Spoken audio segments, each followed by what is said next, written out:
Hi there. So this is the story of energy. I want to introduce my latest painting, which is called Salty Cliffs. And the reference I used for this was a photograph of the limestone cliffs in Bali. And I just love this image because it had such powerful energy of both calm energy and then big action energy. So we have this crashing wave, which obviously is big energy. We have this big thunderhead that's like right over the land, which is also big energy. Then we have the limestone cliff where the water's crashing, also big energy. And then we have calming energy, which is in the more distant clouds up here, the distant thunderheads, and then this beautiful translucent blue water, as well as just the stain from the recent wave that came up on the shore, and this soft, peachy, really nice sand that's very smooth, and you just kind of want to sit there and just enjoy the view. And so when I was working on this, I really it was almost interesting the way I was feeling the energy as I was working on it.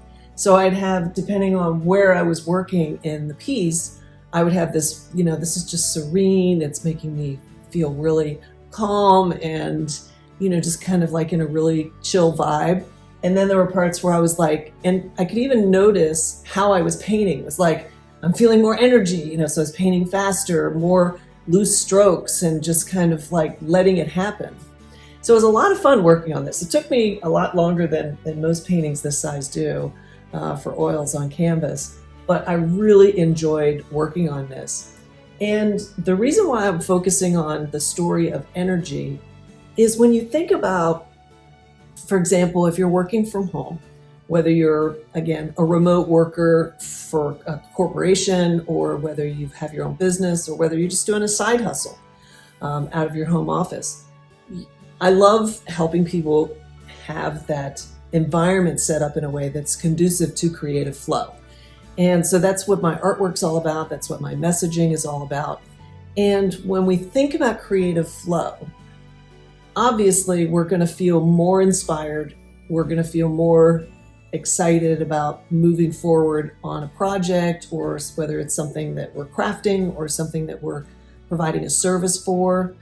And we're more into it when we're feeling the energy of that passion, of that, where does our talent intersect with that passion, and how are we exhibiting that through our business, through our side hustle, through the job that we have at that big corporation.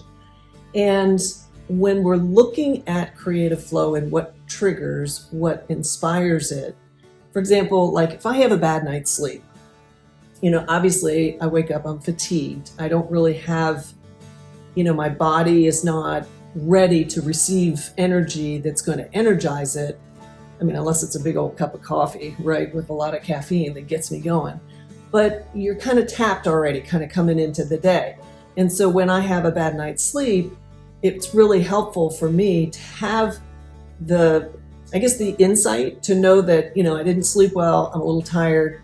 Is this the right time for me to be, inspired by creative flow? And that's why the environment that you work in, that you do your passion in, is so important, because you can access more of that, whether you're tired or whether you're just doing fine, when you have things that inspire you, that stimulate that give you that opportunity. So as I was working on this, one of the things that I found most challenging was the limestone cliffs, believe it or not. And for those of you who follow me, I don't really do a lot of that kind of stuff, like big rocks or cliffs or things like that. Most of my motifs, my themes are around water, sky, tropical, things that bring in the feng shui of blue and the sky and the water, which is success, prosperity, positivity, which I just love. So that's why my paintings are a little on the saturated side. They're very vibrant. I mean, I use paint like right out of the tube, and I don't try to dull it down. And so by doing that, I'm able to create something that is almost surreal, but yet based on something real in nature. So when you think about, here's something you can kind of take away from this video, this story. So when you think about your energy level, what are some of the conditions, whether it's external environmental or internal mental, like your mindset, need to be in place for you to really access your passion, for you to sit down and whiteboard, a new idea, or create something online, or, just go out and meet people and talk about the work that you do. There's so many different ways that you can leverage energy, and it doesn't always have to be, top of your game where you're out there, just go, go, go, hustle, hustle, hustle. You can have a very peaceful, centered, calm energy about yourself and be incredibly productive.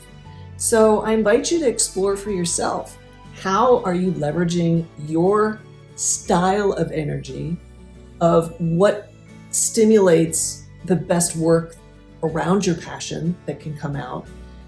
What can you do to your environment to encourage that and inspire that, whether it's one of my paintings or whether it's any piece of art or a plant or a photograph or something that you love, that you really resonate with.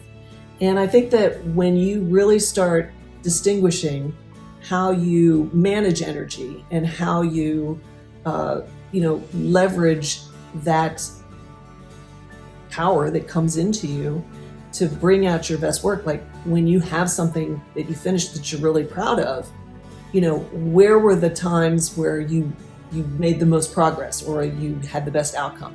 I mean, I could point to a bunch of different moments as I painted this where I was like, wow, I can't believe how awesome that came out, right?